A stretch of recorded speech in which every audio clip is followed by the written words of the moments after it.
আমি জনাব তারেক রহমানকে একটা ছোট্ট পরামর্শ দিয়েই বক্তব্য শেষ করব। 1 মিনিট।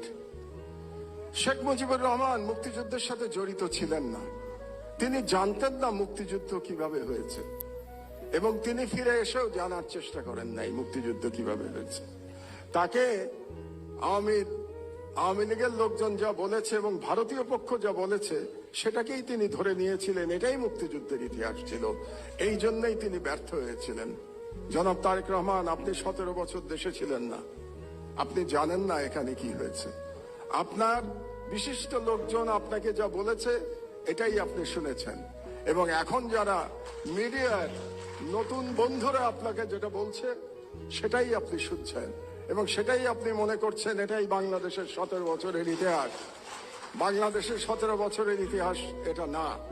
সেই ইতিহাস আমি বর্ণনা